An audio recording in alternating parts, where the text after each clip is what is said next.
and welcome to this edition of Who Gets the China. Today, I'm super excited to have my good friend Sarah McCarthy with me. She is a LCSW, a licensed clinical social worker working in palliative care, and she's an expert on many things related to aging and caring for older parents, not just as a professional, but also as a daughter who has aging parents.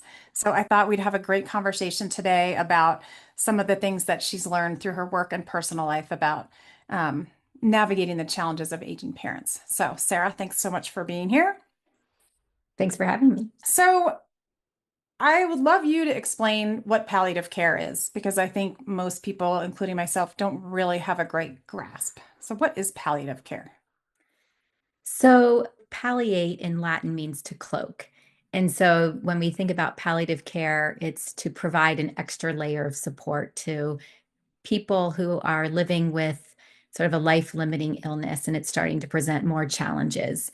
And it's also for families. And so, it's really to give people the space to talk about what their medical goals for care are, to really outline what quality of life means to them, to identify their values, and to talk about healthcare treatment preferences or if they have any limits on their care. And so a lot of it is to just really give people an opportunity to share with their families what's most important to them for living well. And we know that people do change their mind about some of these things when they have a life-limiting illness. Maybe at the beginning of the illness, they think they would set limits on their care. But then when they get to that, a point in their illness that is really challenging, they may say their quality of life is acceptable. So it's also an ongoing conversation with people. So, how do you get introduced to somebody and become a palliative caregiver for them? Like, how does that work for you? So for us, we have to get a referral from another department where Oh, I okay. work. And so somebody who has cancer, we would get a referral from oncology. Somebody who has lung disease of any kind, we get a referral from pulmonology. And like renal disease, if they're kind of coming towards end stage renal disease, then we have to get a referral. So the only way where I work, we see people is through a referral. Okay. People can self-refer, but in the community, people can call an organization that offers palliative care and just ask if they can have a palliative care consult. So there are private companies that are providing palliative care to Okay. families and patients. And then is this kind of an ongoing relationship that you would have? Yes. So that's one thing too about palliative care. So a small part of palliative care is hospice care.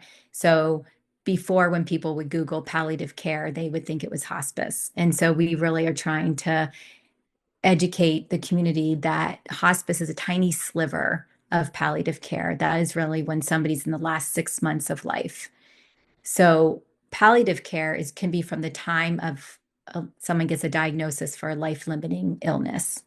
And then we follow along as much or as little as somebody wants us to follow along with them. So for example, if somebody has cancer and they maybe are having symptoms related to their cancer or having a hard time adjusting to the cancer diagnosis, we will be involved with them at the beginning of the diagnosis and help with symptom management, and then maybe not see them for a really long time until they're having more symptoms or if they are having a hard time adjusting to the diagnosis. So we like to follow along it can be years. And so, talk to me about the family involvement, because I think for me, this is where it starts to get interesting and personal, right? Like, where would the family get involved, or does the family get involved? Yeah, we often really want to have family involved as long as the person is okay with having their family involved. So it's really up to the person with the diagnosis to decide when they want their family to participate in these conversations. So some people want to meet with us first and kind of get to know us, establish rapport, really outline their healthcare treatment preferences, talk a lot about adjustment to this illness. And then later on, they may include their family. And some people want their family up front. So it's really up to the person living with the illness to decide when they want their family involved. So, when is the ideal time for, let's say, an adult child to start participating in these conversations? And as the daughter, like, counsel me, what's a good way? What's a helpful way Mhm. for me to be involved versus a way where I'm just maybe causing obstacles or making the process more difficult? Yeah. Well, I mean, a good time to be involved is really when your parents want you to start being more involved. And so, um, what I mean by that is maybe somebody's living with a life-limiting illness, say like heart failure or something, and they're doing fine. When they start having more challenges, but not quite in crisis mode, I think is probably a really good time for kids to get involved. Because when somebody's doing fine, they don't really want to always be talking about their illness. And so, but when the challenges start coming up and they're maybe going back and forth to the hospital or they're on more medications to control their, heart failure, for example, then it's probably a good time to talk about, hey, mom or dad, like, let's talk a little bit about what your values are. What does quality of life mean to you? Where do you draw the line in the sand, essentially, for what is no longer good quality of life? Knowing that when you get to that point that you thought was no longer good quality of life may all of a sudden be good quality of life because Hmm. people are so scared to die.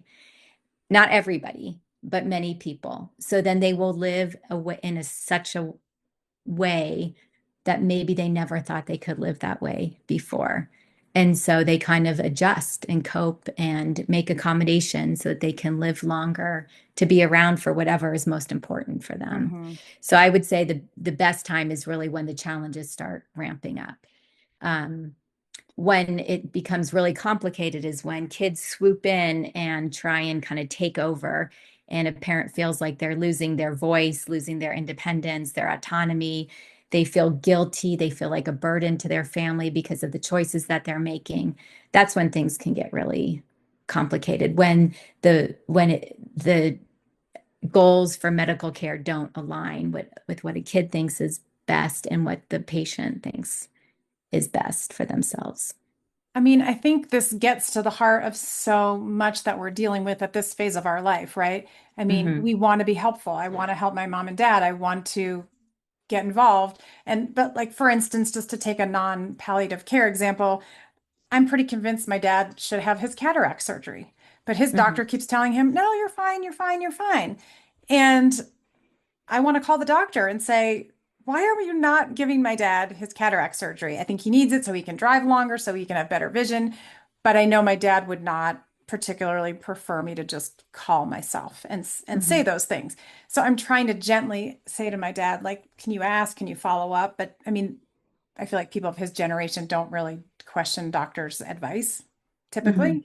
But so I think as the adult child, like you're walking this line a lot, right? When do I get involved and when do I sit back? Yeah. So I mean, are there like suggestions or have you seen things, good or bad examples of where it's been done well or where it's been Mhm. done horribly? Yeah, I mean, I think having the conversations it's really hard. I mean, an example we have is that my siblings and I went home to see my parents because we heard my dad is walking down the stairs backwards. Oh no. And so we're like, what is going on? And so we go there, we're going to have this whole conversation about can you stay in your home if you're going down the stairs backwards? And it just never, the timing never presented itself. So then we're all sitting at breakfast, and my dad is going down the stairs backwards. And my brother, who's always a comedian in the family, starts, he goes up the stairs and comes down backwards and starts serving breakfast backwards, sitting in his chair, but doing everything backwards. And so that was a good prompt to have the conversation about, okay, like what is going on? And he's going down the stairs backwards, not because he has memory loss, but because his legs hurt and it feels better to go down backwards. But I think having the conversation is really hard, but I think if you allow people the space and tell them it's a gift to your family to Hmm. have these conversations around what is most important to you, and to let them know, like, this is out of love. Like, we're doing this because we love you, and we Hmm. want to make sure that you're getting care that you want and you're not getting care that you don't want. So for the example of the cataract surgery, it was sort of like, hey, Dad, like it sounds like you don't want to have cataract surgery. Let's talk about what are your values for living well. And if you're scared to have it, let's explore a little bit about maybe the fear of having the surgery. Or if you've already explored that and you just really don't want the surgery, then let's talk about like accommodations that we're going to make because you're not going to be able to drive again anymore. But really, you've got to give the power back to the person who has who's living with whatever it is. Like, Right. yes, cataract surgery, but that's a big medical decision because that will affect quality of life. But if the doctor thinks that it's too high risk, let's talk about the risks and benefits of having it and explore the reasons for why you don't want to do it. That's it's such a good point because I think sometimes, or I'll say I'm guilty of it. I don't ask those probing Mhm. questions as much. Yeah. Certain things just seem obvious to me, like you have cataracts, you need cataract surgery. Okay, like it's a simple discussion. But I Hmm. appreciate what you're saying, which is there is a perspective and baggage and history and fears and anxieties that a parent or an older adult might have that Hmm. maybe that's not what they're saying, but that's what's Right. underlying their reluctance to do something. And so finding the ways to ask that Yeah. is where it's important. And I love to what you're saying about the humor about having somebody sort of tease your dad about walking down the stairs backward and also finding that family member who can have those conversations. I mean, Hmm. you come from a little bit bigger family than I do, but um, I know what you're saying. Like sometimes somebody in the family can have a conversation in a way that maybe somebody else can't. Hmm. And I mean, is your family intentional about saying like, okay, you ask mom or dad that, or I'll tackle this because I have a dialogue with them. Like, how Yeah. do you navigate that intentionally? I mean, I think somewhat. I mean, I think in our situation, um, my mom has kind of identified me as the person that she feels most comfortable talking with about some of these things, even though my sister is a doctor. Hmm. But like, and to ask your parent, like, who do you want to talk with both of us about this? Or do you want to, is it just one person that you want to talk about? But let's just kind of figure this out and just let them kind of identify who they want to talk with about the decision. I mean, for example, my mom, we were thinking she would never use oxygen. And then I just asked her, I was like, hey, would you ever use oxygen if it gave you better quality of life so you could still go for walks? And she said, yeah, of course. And we were Hmm. all shocked that she said that. So we really thought she would never have said that. But so you don't know until you ask. And the person who it seems, I mean, not everybody, of course, but it seems like the person living with the illness does want to be asked. They do want, to have these conversations because there's so much that people are holding inside about these things. Like who can you talk to about your fear of this or that, maybe you like for a cancer patient, maybe you really don't want chemotherapy or immunotherapy, any kind of cancer directed treatment, but you feel badly saying that to your family. So, but if you can sit down and tell them this is out of love and a gift to us and a gift to you, if we can really have these conversations, then I think people do start opening up because they haven't always been given these opportunities. Like it's fairly new that people really can sit down and have the space and time to talk about these things. Something that resonated with me about what you said before was you went to visit your family because your dad is going down the stairs backwards. And so that was kind of a primary reason for your visit. But of course, then you're enjoying your time with them and like you don't want to face the elephant in the room, or at least that happens for me sometimes. Like I know I have to have this conversation. And Yeah. so kind of finding a good way in or finding a time when maybe you're like alone with your parent and nobody else is Hmm. around or in my dad's case, he could probably really benefit from a walker. He does not want anything to do with a walker. We try to get him a wheelchair at the airport and he tells the wheelchair guy to go away, even though my mom is with him, who's in a wheelchair.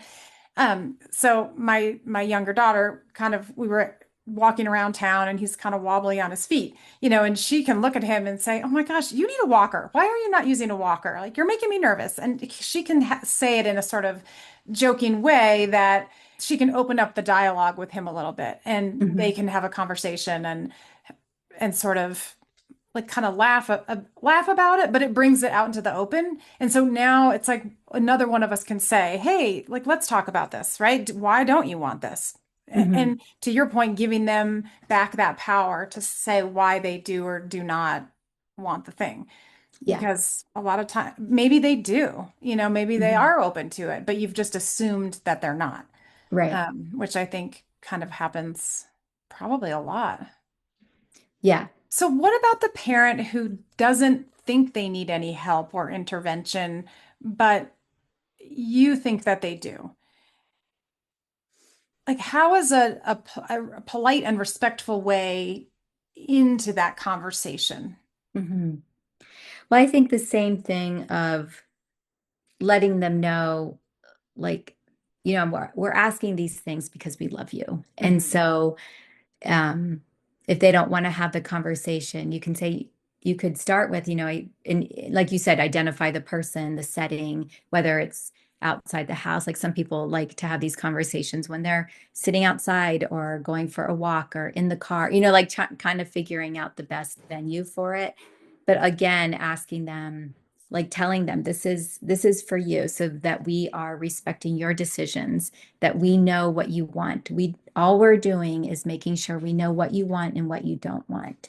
And so if we can really have a conversation about this, once we do it, we can revisit it again in 6 months. We don't have to keep dwelling on it. But we would really like to get a sense of where you're at right now. It is difficult. Like that's what I'm saying. Like when we went back home, like we thought we could just have this conversation, but it just never felt like good timing. Hmm. And so, and a lot of people will push back because they're defensive or get angry. And you're like, hey, listen, we just want to do this because we love you. And we're going to be Right. your medical decision makers. And we really want to make sure we get it right. And so when you put it back on, this is for you, that we're doing this out of love, let's have the conversation. And then we don't have to have it again Right. for a while. Right. We don't have to you can let it go, right? You can say your piece and then you can move on and maybe you're going to have to circle back. And I think also something that I've learned is if you have a good interaction one time, like for instance, my mom finally let us sit in on the calls with her doctor, her primary care Mhm. physician. And I can't remember, something happened. Maybe I think it was during COVID and I was there. So there was a video visit. And so we took advantage of that and I joined in and I, was quiet and listened and tried to be really respectful and ask questions at Mhm. the end. So it was a good experience. And so then they're sort of more willing to let you participate. And I remember my mom had to go to the emergency room because she was having digestive issues, which turned out that she needed to have her gallbladder removed. And we were driving home from a concert and we were in the car and the phone rings and it's my mom on speakerphone with the doctor there. And I was really glad that she called me. Of course, I had a car full of people, so it was like, okay, everybody be quiet. I'm talking to the doctor and at the hospital. And we're going through the interview. And so he says to my mom, well, do you have any underlying health conditions before we go into surgery? And she's like, oh no, I'm fine. I'm in great health, right? And it's like, oh my God, mom. I mean, that's just not true. I mean, you're on many medications, you take oxygen, there's other things happening.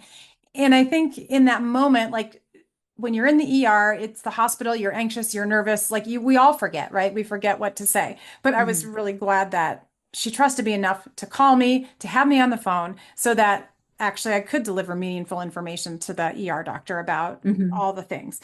Because I think they forget. And so for me, it's been nice that on my mom's side, she's finally welcomed it and appreciated the assistance. Um, my dad a little bit, not so much. And it sounds great that that first time that you were on the phone with your mom and the doctor, when things weren't a crisis, but you were just listening in on the appointment, they can start thinking, oh, okay, she's not going to just step in and keep interrupting what the doctor says, or she's not going to speak for me.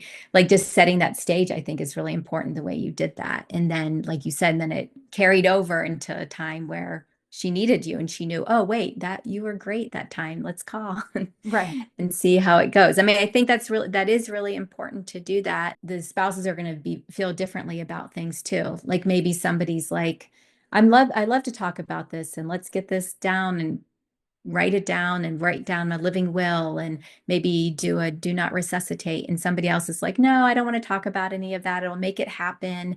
I'm fearful. We'll just see how it goes. And that just doesn't usually go very well. Like these conversations that we're talking about, like the palliative care conversations, are much better when it's not in crisis, Right. when it is a calm time to really be thoughtful about people's medical goals for care. Like we start all conversations with like, what are your values for living well? Like what really is most important to you? What brings you good quality of life day to day? And really include those in your day-to-day living. And then when those start decreasing, then what are your medical goals for care? And how can we always make sure your values are part of your life as much as they can be? But certain things like travel or going to concerts like that, those may change over time because, Hmm. people's worlds get a lot smaller when they have more challenges from a life-limiting diagnosis or coming towards end of life too. I mean, I love that entry of what are your values for living well. Yeah. That's something that we should all be thinking about all the time, Yes. right? Yes, As we for make a sure. lot of decisions, but I think it's just a nice way that doesn't feel healthcare driven. That's where palliative care comes in. I mean, that's really where, like, some people will think palliative care is a luxury, but at the same time, it is not a luxury. It should be part of an integrative health system. It is looking at the whole person. It's a holistic approach to care. I mean, our conversations start with, what is your understanding of your medical condition? Because we Hmm. can look in somebody's chart and read all of it, but when you ask somebody, you may get a totally different answer. They may not have a full understanding of their medical condition. And we ask, like, do you want to talk about this will look like as it progresses? Like what some of the challenges um, what challenges will come up for you? And then we move into what is acceptable? What are your values? And then we move on to what does a good day look like? And knowing that people will change their mind about that over time. And then what are you hoping for your outcome for all of this? Like how can we help bridge sort of the your hopes and wishes for care to what treatments and resources are available? So it's really not a luxury. It should be part Hmm. of all conversations, and it can be very upstream, like you said, like a cataract surgery. It can be when somebody's diagnosed with heart failure or renal disease, but it hasn't totally affected them. And then it can be again when the challenges increase and the care needs increase, and then it can be end of life care. So there are so many stages of palliative care that are really so essential to making sure people get good health care.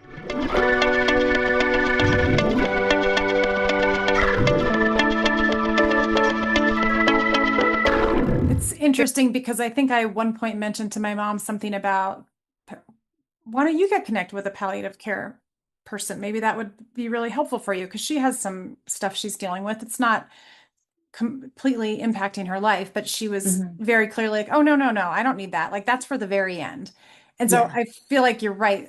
Obviously, that perception of palliative care being confused with hospice care Mhm. is probably like a huge opportunity to share with people. There is this kind of midterm, it's almost like a coach kind of, right? Mhm. Like we're going to ask you what your Yeah. goals and aspirations are for this phase of life, and we're going to help you achieve that. Yeah, and it's really to help ease suffering because when people fight against some of these things, suffering just goes up.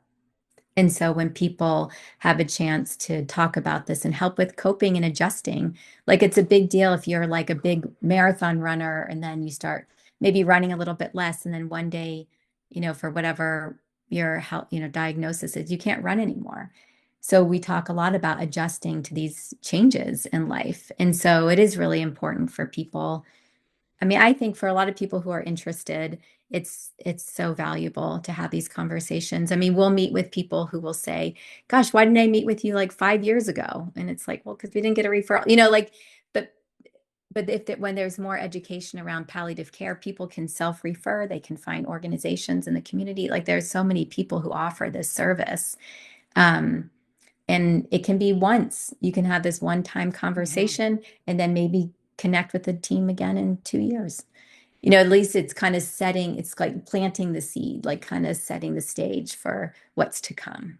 Right. And maybe you have a relationship with that person, so they Mhm. have some history on you, they know where you were, they know what was important to you sometime in the past, and they can Yeah. kind of help you as you move through different phases. What are people most afraid to say or talk about? And something that you said a few minutes ago kind of reminded me of this. It's the notion that if I talk about it, it will happen. Hmm. So, can you just talk a little bit about, how do you help people navigate their way through the things that they least want to talk about? I mean, I guess death, Yeah. right? Obviously, nobody wants to really talk about that. But like, what are those things that are really like the last bridge nobody wants to talk about, and how can we maybe do better opening those Yeah. doors? I mean, I think that's where the rapport building really comes in, where you start meeting with people earlier on, so they start feeling more comfortable about talking about the things they least want to talk about.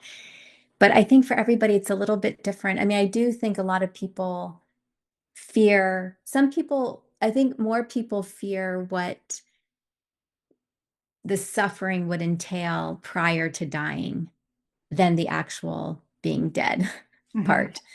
And so when people talk about that, people will start saying, okay, I want to know what to expect. And then we'll start talking about it. And people are like, no, I'm not ready for that. And so it's really when somebody's ready for it. Even the things that people least want to talk about, at some point, they do want to, more open to it. And maybe it's when they are coming closer to the end of life and really talking about how will my family be supported while I'm dying and after I'm dying. That's a big one. I think a lot of people worry so much about their family, even more than themselves. Like, what is it going to be like for them to care for me in my last weeks, days? Yeah, I think it's so interesting because as a mom, right, I'm always thinking about that, right? Even if I'm in the hospital, I'm sick, something's wrong with me, it's like, well, how can I make sure my kids get where they need to go or they're going to get fed? Hmm. And I guess in my mind, I hadn't thought about that coming into play at the end of your life. Yeah. But of course it does, because I mean, even though you're the person getting ready to go to the next phase, you're Hmm. worried about the people that you love and you're Yeah. leaving behind. Yeah. Yeah. And people don't want their family to see them suffer or to see them in such a, I don't know, I don't want to say incapacitated, but in such a way that they need help with everything. People don't love talking about that. But then there's always people who do. I mean, then people are like, no, I want to know everything. Tell me Uh-huh. everything about what it's going to look like. And that's where the family then is like, hold on, I don't want to hear everything. I mean, it is so interesting. Like being in these consults, like you have to be able to sit in the uncomfortableness of the consult because people really come at these things so differently, even whether they're married or they're a child of the, person experiencing the illness. But that's kind of a big one is what It's hard people to don't have really that. want to talk about. Yeah, and it's hard to have that discomfort with your own family. Yeah. So, I mean, having that neutral party, that palliative care specialist or therapist or whatever, right? It's hard to sit in that discomfort Mhm. anyway, and especially with an aging parent, I think. Yeah. And then you want to fill the silence, right? So, but that Yeah. practice of just asking and listening. And really respecting the silence. Like there's a lot of silence in some of the heavier consults where you just sit with the silence until, giving people the time to process all that they're thinking about and wanting to share or not share with their family. This may or may not be a topic that is your specific area of expertise, but I just wanted to put it out there because I know during the pandemic, for instance, we started to have some conversations with my parents about let's make sure we have the right documentation, right? Like in Mhm. case something happens and you do end up in the hospital. And so, I went on the web and I researched what do I need, and I think it was like a medical power of attorney and an advanced care directive.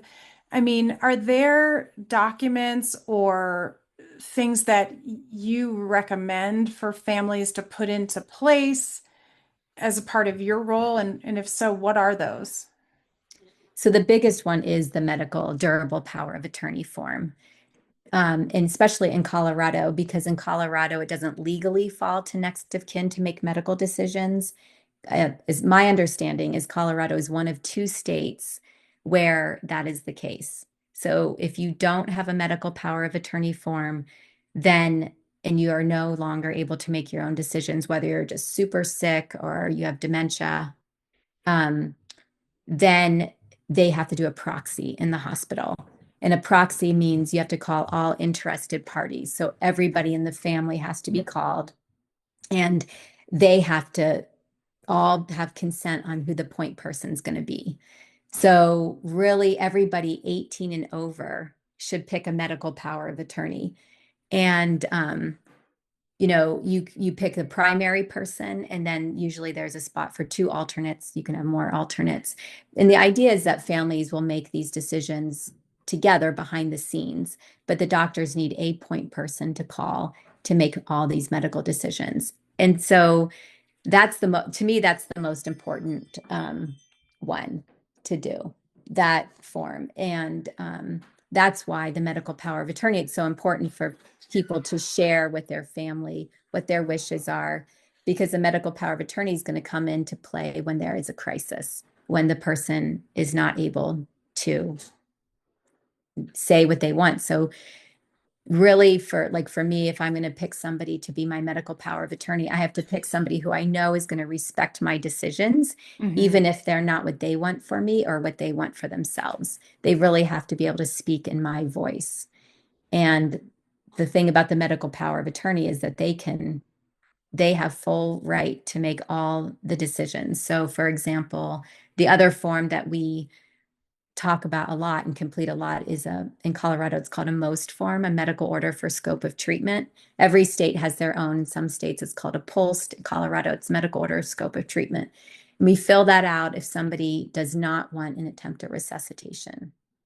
And then underneath that, there's a spot for what level of care do you want in the hospital? Are you okay with intensive care unit, breathing machine, ventilator, like everything the ICU has to offer? The second part is selective treatment. I'm okay going to the hospital for something that's, somewhat fixable, like an infection, like pneumonia, going there, getting IV antibiotics. I don't want to escalate my care to the ICU. I want to go home and recover. Or comfort, which means I don't want to go to the hospital anymore. So that's another form that's really important to do. But the medical power of attorney can overturn even that form. You hope they don't. You hope you pick somebody who will respect everything that you want, but they really do have the ultimate decision, ultimate decision making for the person who can no longer make their decisions. I've never heard of this most form. Yeah, so the most form is great. I mean, that's another thing. I mean, it takes a long time to go through it. I mean, I just kind of just told you really fast, Right. but that's another form where you really say, what are your values? Mm-hmm. If you have resuscitation with your type of illness, what will the outcome be? Will you be in a worse situation than you are now? Or if you have cancer and you get resuscitated and you're dying of the cancer already, like there's just Right. so, I mean, it's this huge conversation.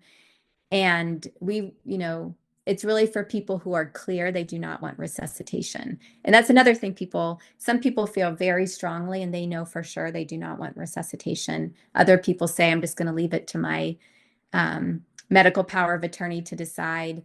The other thing is somebody could have a do not resuscitate, and let's say they are at home and essentially they've died in front of you, Mm-hmm. and they have a do not resuscitate order on the fridge or the back of the front door, but you start freaking, you're just like, oh my gosh, I can't do this. I have to call 911. And that's the medical, then 911 comes out and they can help determine what to do. But, it's still doesn't always make, it's not foolproof, I guess. So that brings up a secondary question is like, where should you have these documents? I Yeah. mean, like I did it with my parents and I think I saved them to my cloud, but could one of my other parents in a moment of distress, like get on their phone and find a document in the cloud? No. No, probably not, right? So, I Yeah. mean, it's like I mean, and you just alluded to on the refrigerator, which I don't feel like I want that living on my Yeah. refrigerator, but maybe at some point I will. But yeah, like, is there advice? How do you make this information accessible? I mean, I think with that most form, it's bright green. It's a fluorescent green. It they do recommend it goes on the refrigerator or the back of the front door so paramedics Oh, can see it.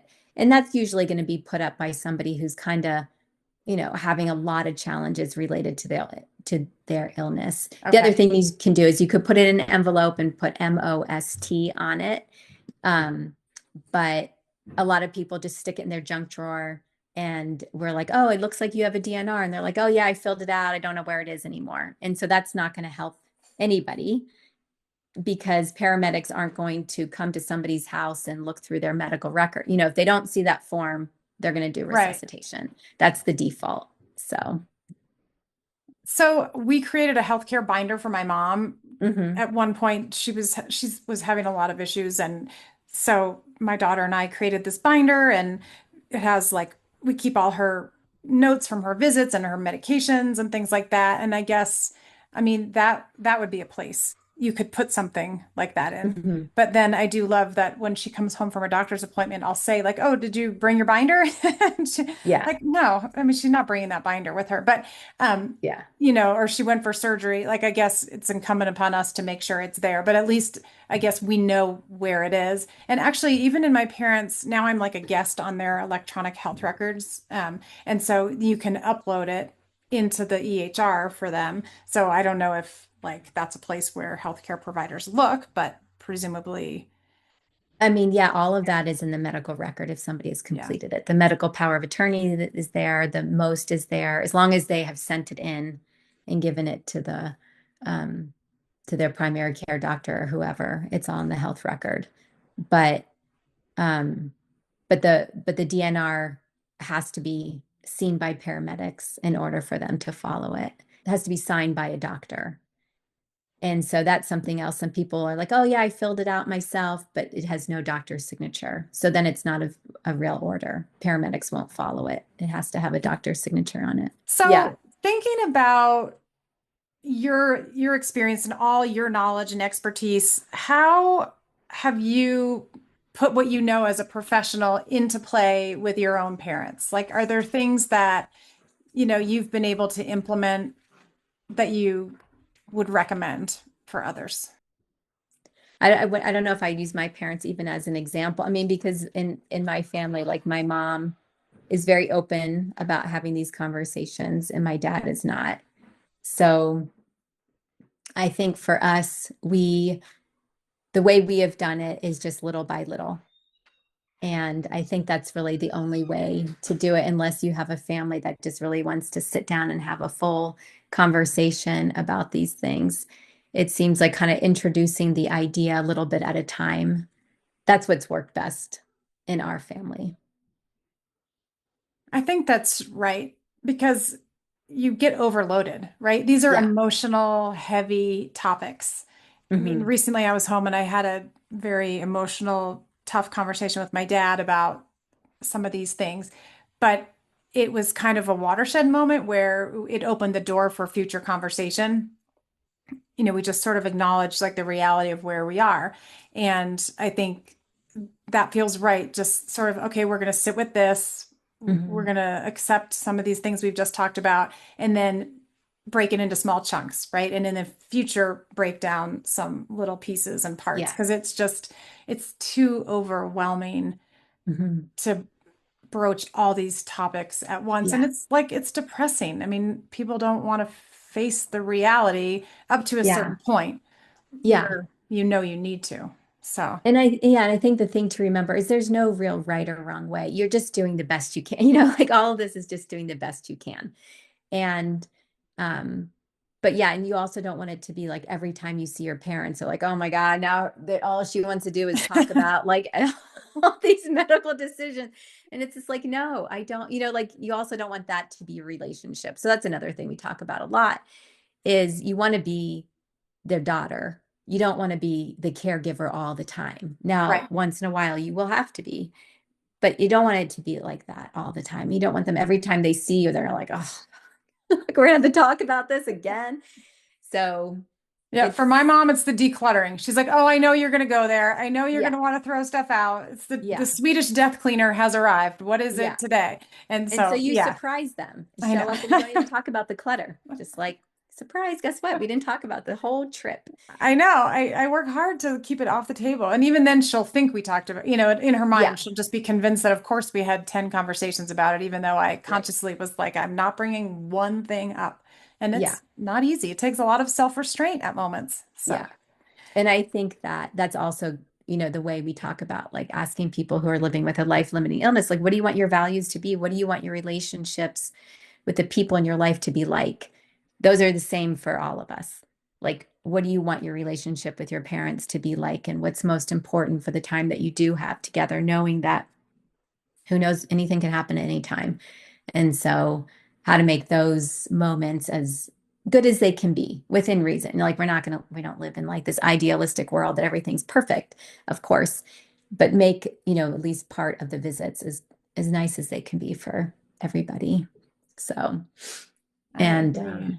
the one thing we didn't talk about that we don't have, have time, but like is dementia. And so I was just going to add, like, for people who have memory loss, there is an advanced directive for people with dementia that people can get online, because that's a really good um, conversation starter, especially from the time somebody is diagnosed with dementia, to have these conversations, because the medical decision making will fall very quickly to the medical powers of attorney um, to decide what to do for somebody who has memory loss. And that's where the values, how did mom or dad live their life? What was most important to them? What did we talk about in the past where they said, no way, I don't want to live that way? And really taking into account all the, how they lived, what they said, and what their values were will be really important for decision makers when somebody just can't make any decisions.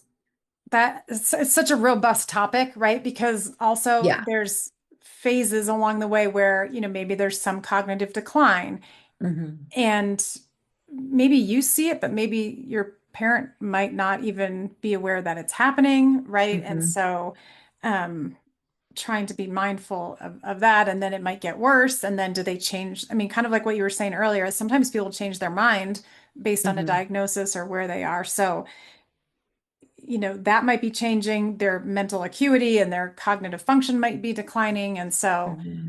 thinking about all this in light of that, that's a lot. Yeah. Yeah. Yeah, that's a whole nother That might be a whole conversation. nother episode. Yeah. I But mean, I but it think is a it's big part important. of the Yeah. people we see in palliative care now. Like, it's a huge number of patients that in palliative care that have memory loss. So you do that comes up and you do bring it up.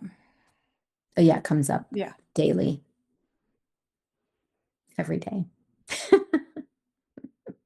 Well, Every day. is there anything else that you wanted to share about palliative care or experiences that you wanted to share before we wrap up?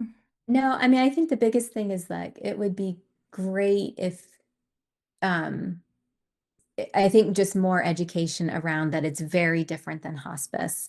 And even though it's been, I think 15 plus years that it's become a specialty, like, still people are so scared of having these conversations that it helps outcomes and it helps people's quality of life, even just to be able to talk about some of these things. And I just think they're such valuable, such interesting, some of them are such philosophical conversations that it can sometimes even bring families together. So I'm a huge proponent. Well, I'm so thankful for your expertise and bringing it to us today and sharing it with us because I do think it is an underappreciated area and there's a lot we can all learn so we can do better as we navigate this phase of life. So thanks for your time. I really appreciate it. And maybe we'll have to do a follow-on episode to talk about some of the Yes. things we couldn't get into today. Yeah. Well, thanks for having me. It's great talking to you. Thanks. Bye. Bye. Who Gets the China is written and hosted by Kirsten Mau, produced by Aaron Bryce of Blue Ogden Productions. Our theme music is composed by Greg Fellman of Wind Sand Productions. Our cover art is by Jen Beam of Gigawatt Studio. For more stories and expert advice, follow along on Substack or at www.whogetsthechina.com. If you enjoyed this episode, please share it with someone who might appreciate the conversation. And don't forget to rate, review, and subscribe wherever you get your podcasts. Until next time.